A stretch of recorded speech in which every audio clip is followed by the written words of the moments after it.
All right, so we've been working on an application since the beginning of the semester. Let me run it for you to see where we are.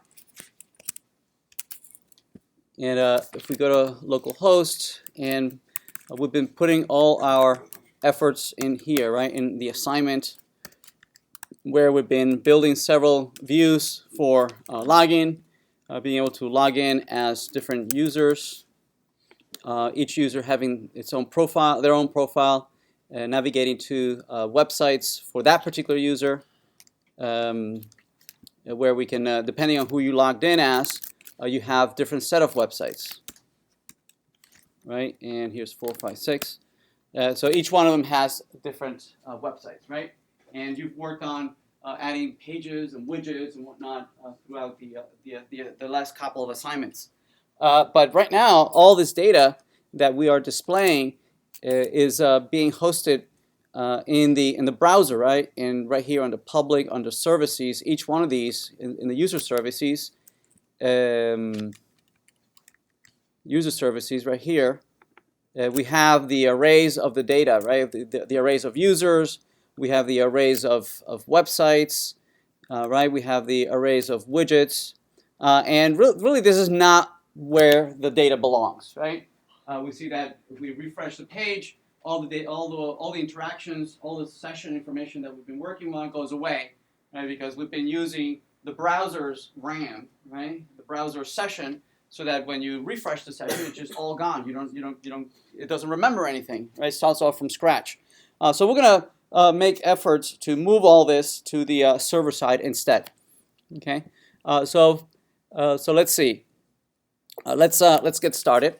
On the server JS, right? We're going to create the server. We're going to start creating the server side for the assignment. Okay. We're going to outside of the public directory, we're going to create another directory that is a sibling to the public directory, where we're going to put the server-side code, right, for our assignment. Right now, we're only been focusing on the client-side code, right, and it lives all in the public directory.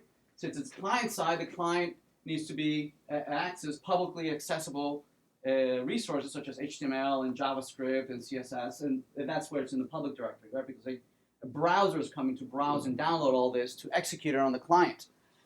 Instead, here we're going to be creating another directory where we're going to put the code that is going to execute on the server instead. So I'm going to put it under the assignment directory. Yes. So in there, we're going to put the server-side application part of this overall project that we've been working with. So we're going to call it app.js. Notice that it has exactly the same name as the app.js on the client side, but even though they have the same name, they have absolutely nothing to do with one another. Okay, it's just a very common name to use.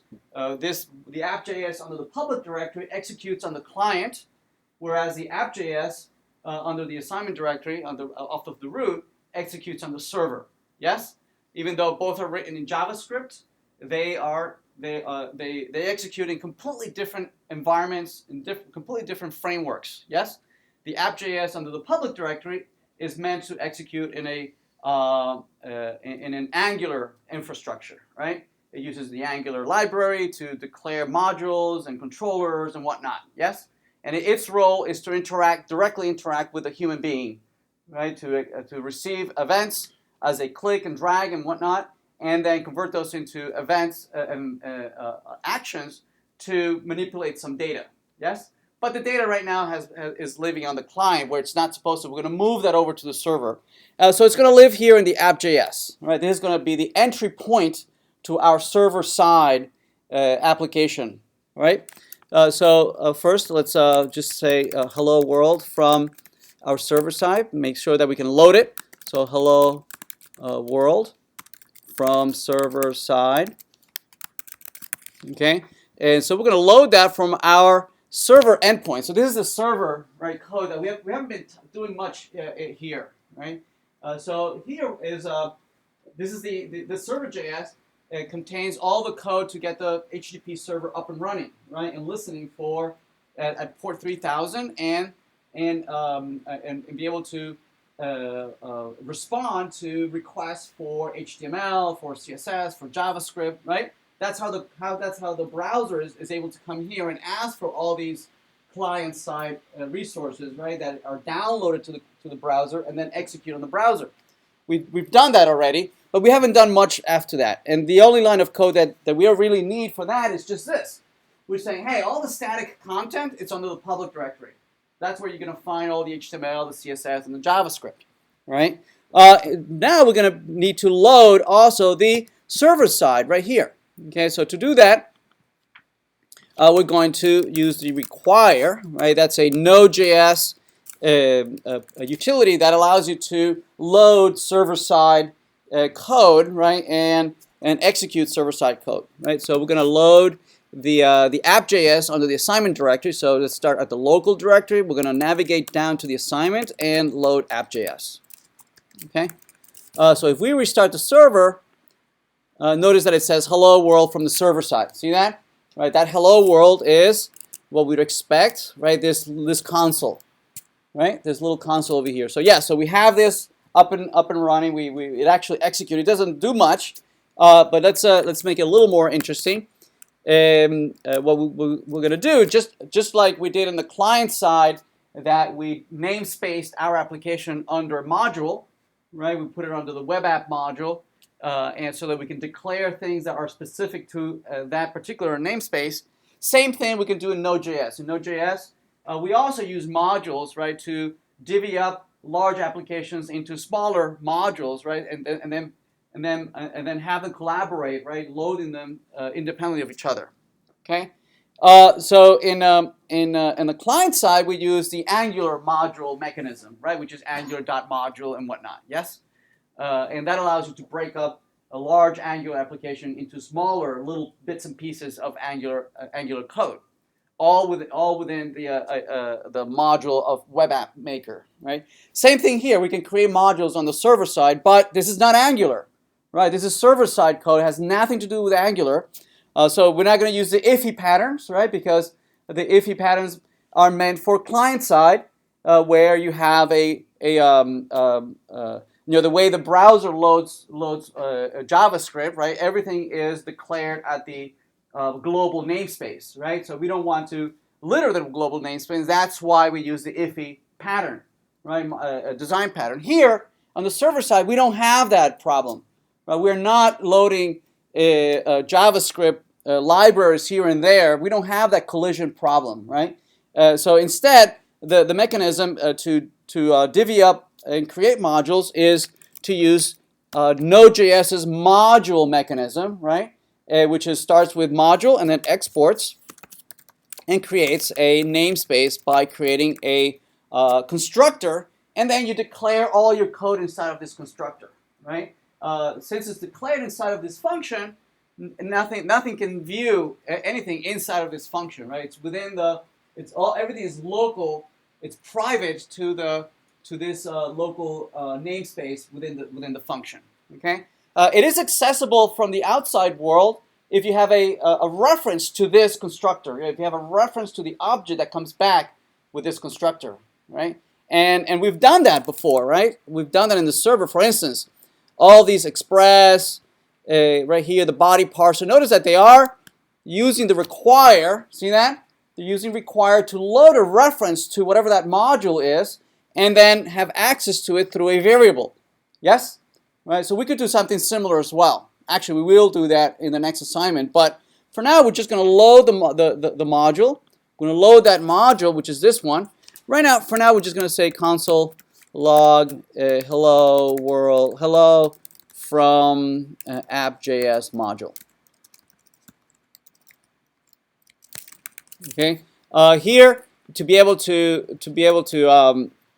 load it, we can either call it right here, because this returns the module, and then which is the function, and then we can just execute it, right, like that, or we can perhaps assign it to a variable, and then instantiate it, assignment like that, right? Which is exactly what they do over here, right? They load the express module and then they instantiate it like that, right?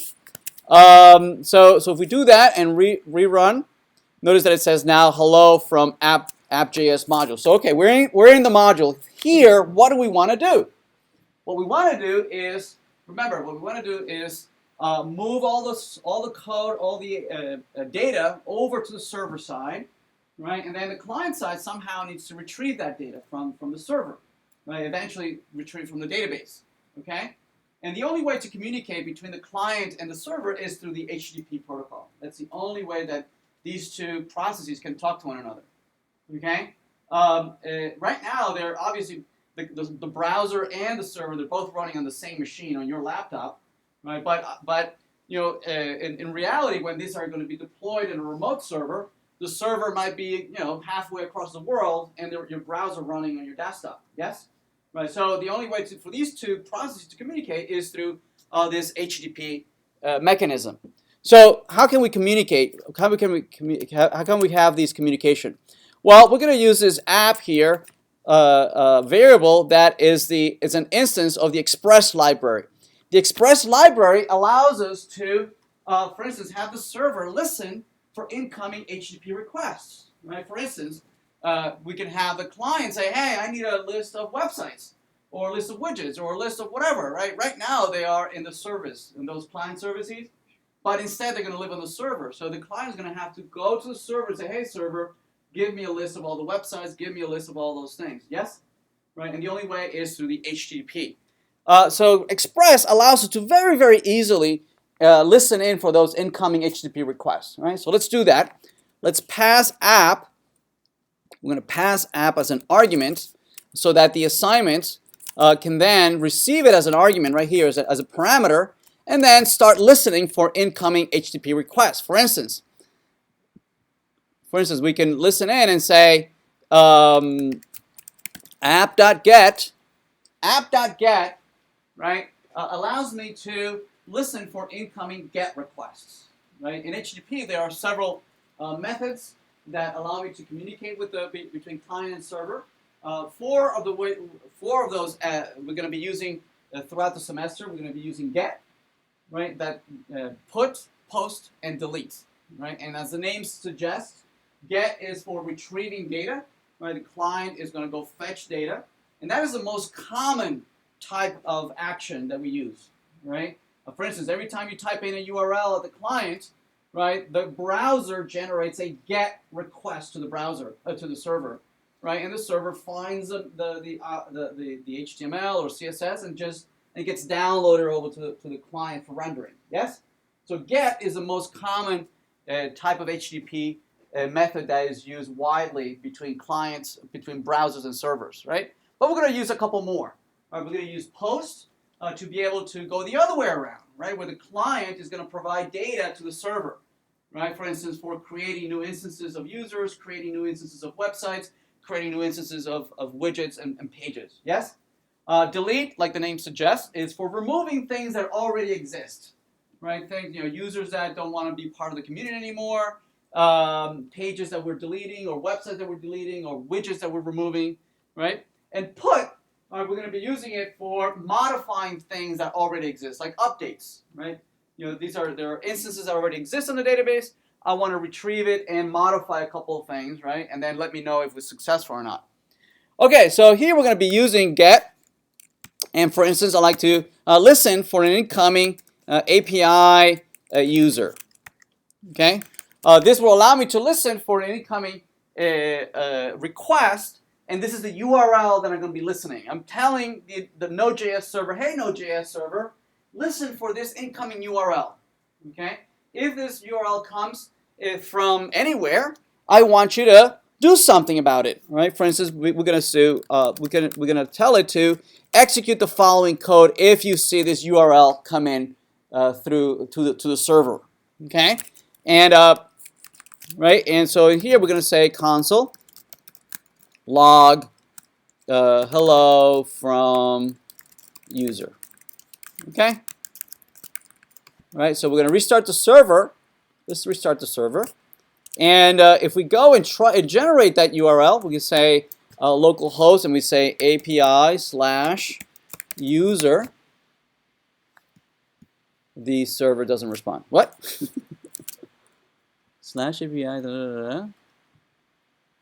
Did I restart the server? Let me see the request. Did the request go out? Let me do it again. Network. Where's the network? Let me put this on the right hand side.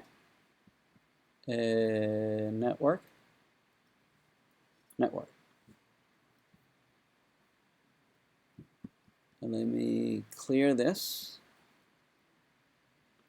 And let's this API slash user. There it is. Okay, it's pending.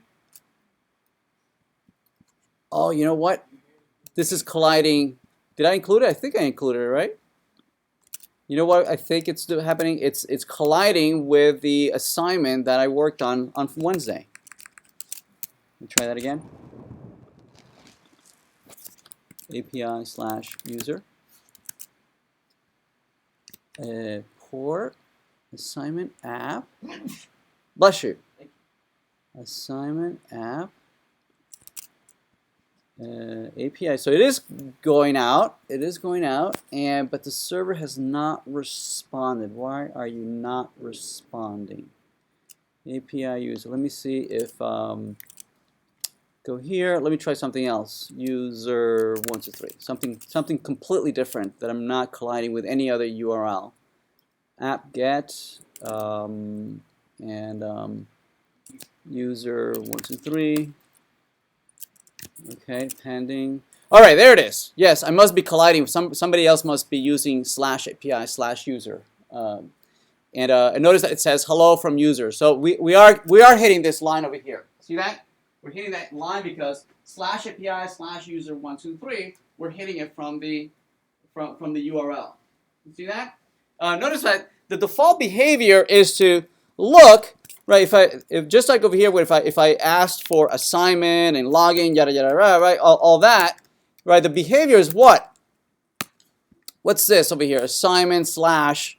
The behavior is for the server to look for to map this request to a physical file or a physical directory, assignment and then index and whatnot. See that? That's the default behavior, but notice that this request of slash API slash user 123, right, doesn't match anything, right? Doesn't match any directory call API, a file call API user 123. It doesn't match any physical directory or file.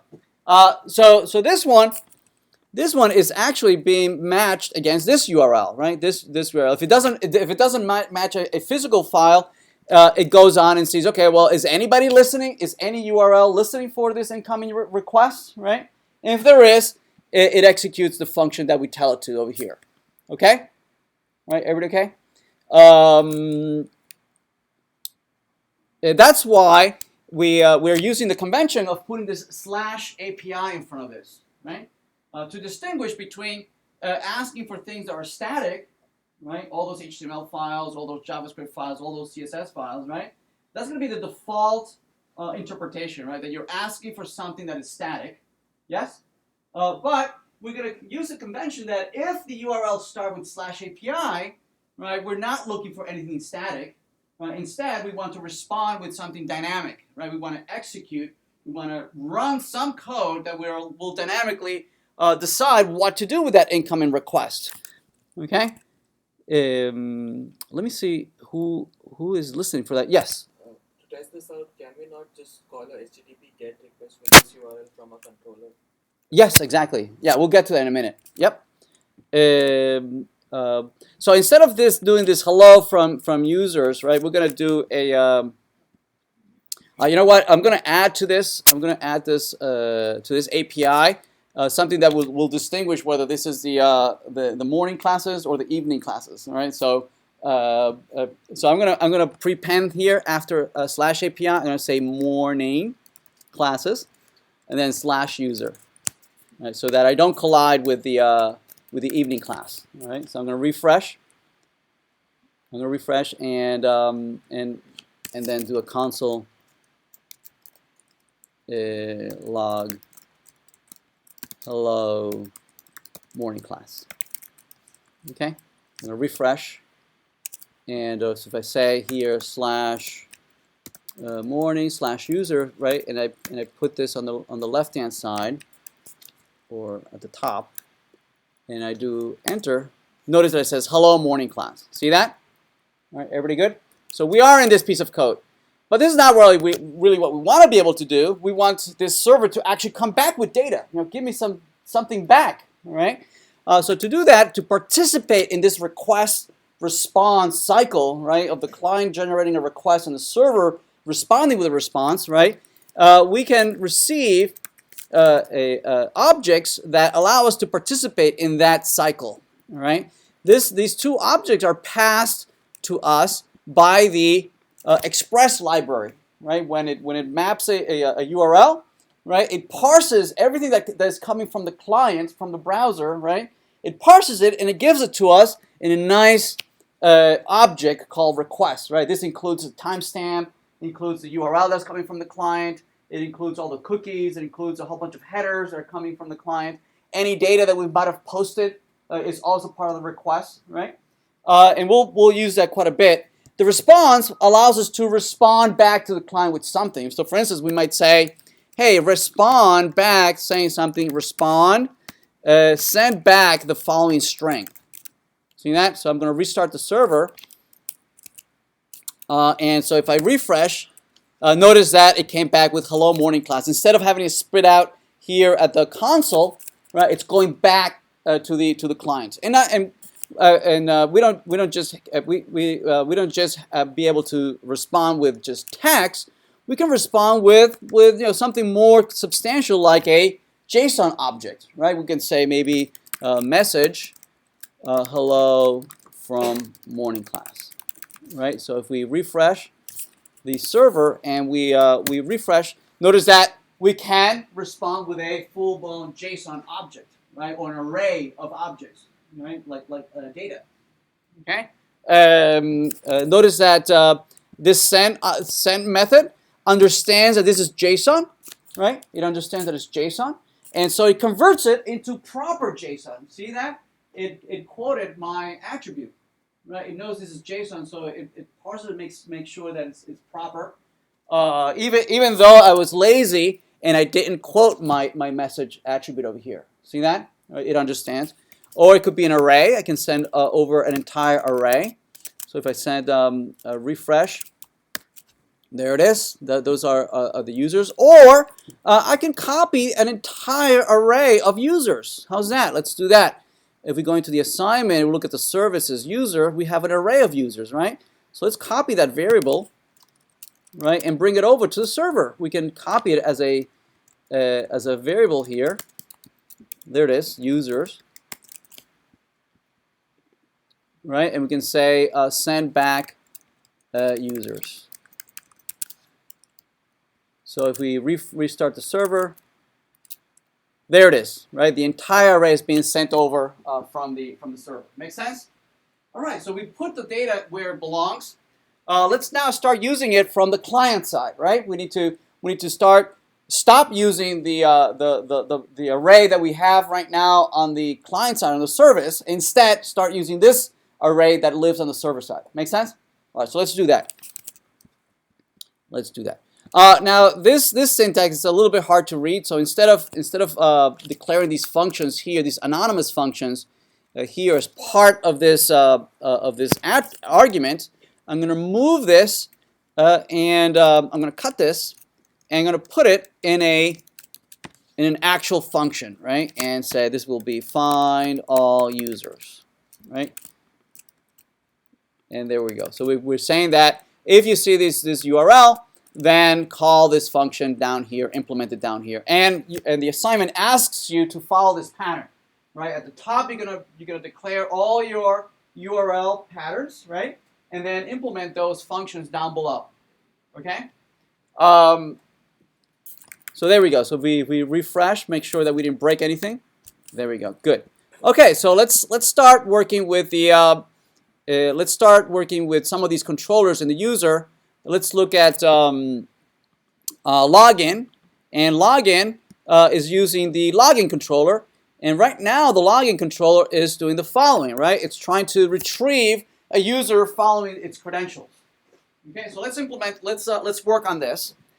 So let's re-implement find user by credential, which is here in the service. Let's see, where are you? It's right here, right? Right there. Right now, it's using this local array. Right? It's using this local array. So let's remove this code. Right? We no longer want to use the local array. We want to use the remote array. Okay, so let's do that. So to do that, to be able to communicate with a remote server, we're going to use a service which is specific to interacting with HTTP resources, and that's the $HTTP, right? Notice that it says $HTTP, right? This is an out-of-the-box service that the Angular infrastructure gives us, so we can interact with HTTP resources, right? Just like if they gave us $scope, allows us to interact with the DOM, right, on the page using an object-oriented API. Yes? $scope gives us an API to be able to interact with servers out there, right? Not only our own, right? We can interact with any server. We can interact with Flickr, we interact with IMDb, with Netflix, with any server out there. We can make requests to these servers remotely. Right now, let's focus on interacting with our own server, all right? So $HTTP. So this find user by credential would like to, since this is a read operation, I'm going to send your username and password. I want you to return to me whether this user exists with username and password. Okay? So I'm going to generate a read operation, a get, and the URL is going to be something like API/user, and I'm going to pass the username as an attribute, as a parameter, as a query parameter, username, and I'm going to pass the password also as a query parameter. Not that you would ever do something like this, since you're passing passwords and username to they're you don't want to put this in a URL, right? Because somebody could be able to read this. But for now, it will allow us to talk about query parameters right now, right? So I'm going to send over this query, right? API user. I'm going to generate a GET request, and so this will be the URL. Actually, for this assignment, will be morning, right? To distinguish from the evening class. And API user, and I'm going to pass you these parameters. All right, so let's see what happens. So if we go to the login page, and that's in, where is it? It's assignment hash login. So we're there. Let's see what happens. If we look at the network, let's clear out this, and we try to log in using Bob and Bob login. Notice what happened here. Obviously, the login controller is now broken, right? Because we're not actually finding the person. We're not looking for the person, right? But notice what happened, right? The query went out to the server, and the server is responding. Look, notice the URL. See, /API morning user. This URL matches exactly this URL right here. There it is. It matches this URL right here. See that? Okay. And then, but notice that we're passing also username Bob and password equal Bob. See that? And the server is responding with all the users. It's responding with all the users. So basically, it's hitting this function right here, right? And it's returning all the users. That's not exactly what we want. Okay. So it's kind of completely ignoring these requests. So the URL pattern ignores the query parameters. All the query parameters are ignored by Node.js, right? It only looks at the path, right? /path/path/path, all right? It ignores all the query parameters. So it is matching this over here, right? So let's be a little more specific here, or more general perhaps. Find user. And find user, not all of them, find user is going to look at the query parameters and decide what to do with it. Okay, so for instance, let's see, find, or maybe let's use the same exact names that we used on the client. What do we use on the client? The client, we call it find user by credentials. Okay, let's do that. Find user by credentials. There we go. Right? So let's retrieve the query parameters, username and password from the query. Let's see, we don't really want to do that. We want to retrieve only the one that has that username and password. So let's retrieve the username from the query parameter. To do that, we're gonna use the request object. Remember, the request object has all the information that is coming from the client, including those query parameters. Yes, it parses them out very conveniently, and it gives us a map, right? So that we can retrieve all those parameters. So the map is called query, right, inside of the request, right? And then in there we can use the name of the parameter. In this case, the parameter is called username. There it is. We retrieved it. And we're going to do the same thing with the password. Password. Now that we have the password, okay, we can now iterate over our array and find that username and password. Yes? All right, so let's do that. So we're going to say var user is equal to users filter, right? That's a JavaScript function that allows you to filter and find things inside of an array using the following criteria. You can say function. This will look at each user in the array, and which user do we want to return? Only the user from users. If the user dot username matches the username that we sent, and the user password matches the password that we sent, then we want to return a true, right? We want to say that yes, this will only return true for the user that we passed in, and so that will be that user, right?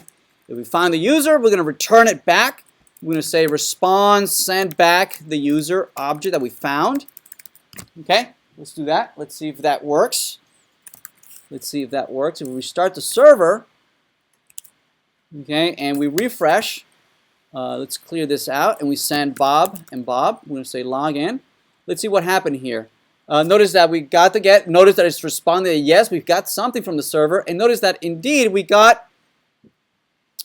did get that one user. There it is. See that? ID 234 Bob. If I try to log in as Alice, and I say login, notice that we do get Alice. See that? It's coming from the server. Everybody good? All right. So we are retrieving that from the server. We just need to change the code a little bit on the client side to use this new mechanism of retrieving data from the client. Okay? So let's change it a little bit. So so this client here, this request is indeed coming back with a user from the server. Okay? So what we're going to do, who calls this function? The controller calls this function, right? So let's respond to the controller. We're going to say return. Okay, return whatever the HTTP GET request comes back with, right? So let's refresh this. I'm going to say Bob and Bob. I'm going to say login. It kind of worked, but somehow the profile is returning undefined, right? So it almost worked. So let's see what happens if we step through our controller, through our login controller. Let's see. Here's the login user. Here's the login user. Okay, if we try that again, let's try Bob and Bob, and we say login. Okay, there it is. Let's see. We're going to step through this. Next, let's see our login user. That doesn't look like a user, right? It's not exactly what we want. Instead, it looks like a promise, not a user, a promise, right? So promises are mechanism that allow a multi-process to talk to one another in an asynchronous mechanism, right?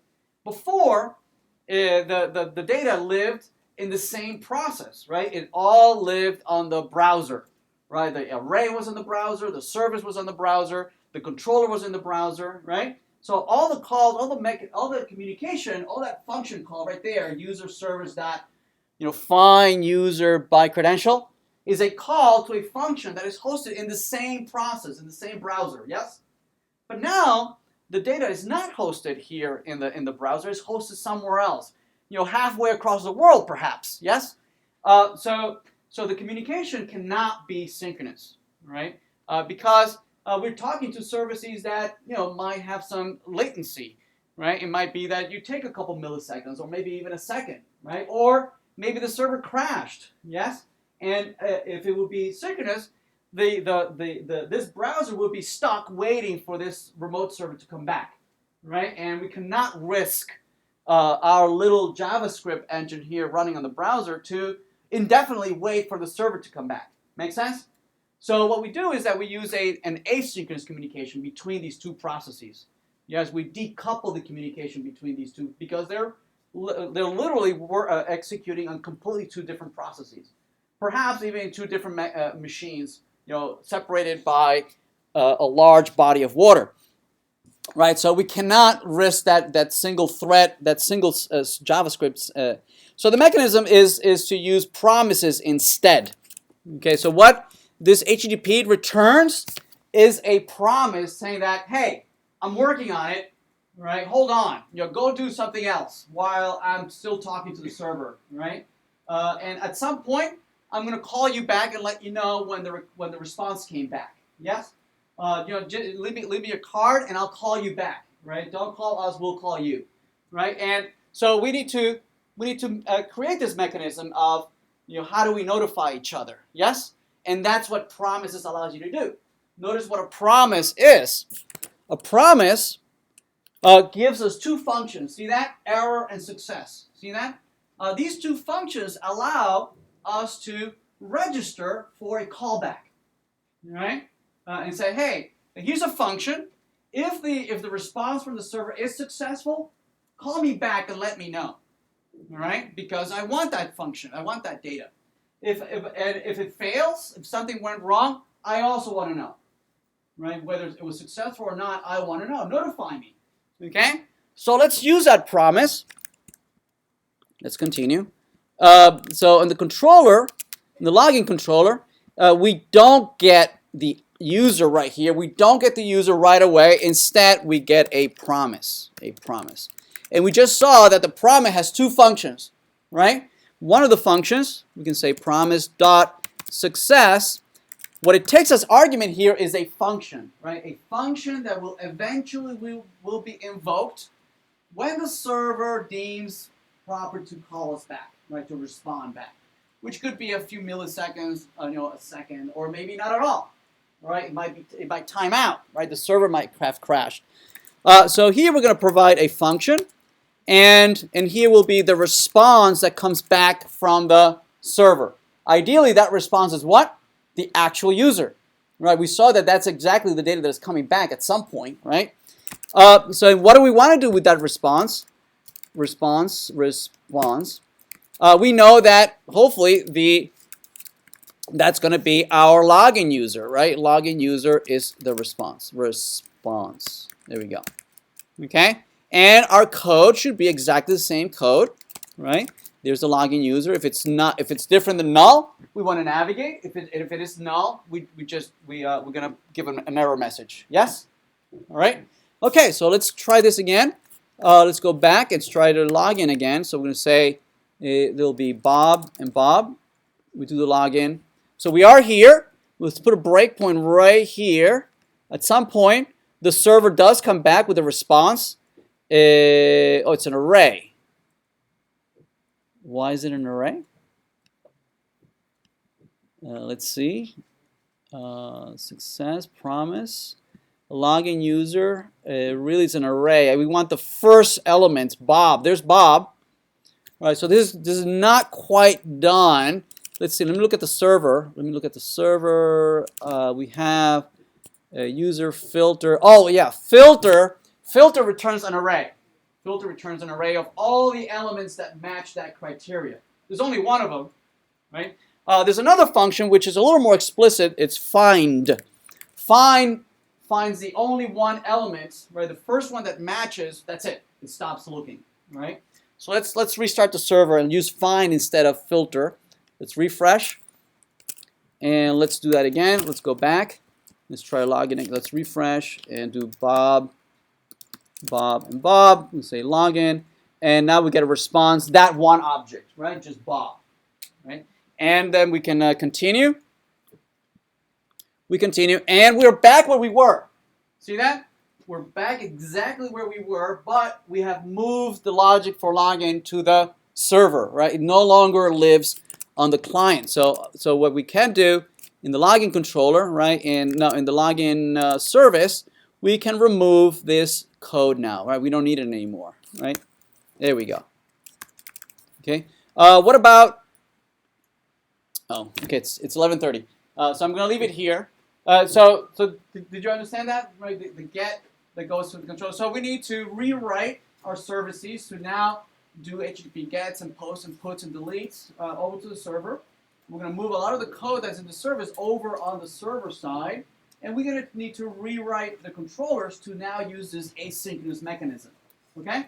And that's what assignment 4 is all about. All right? Thank you.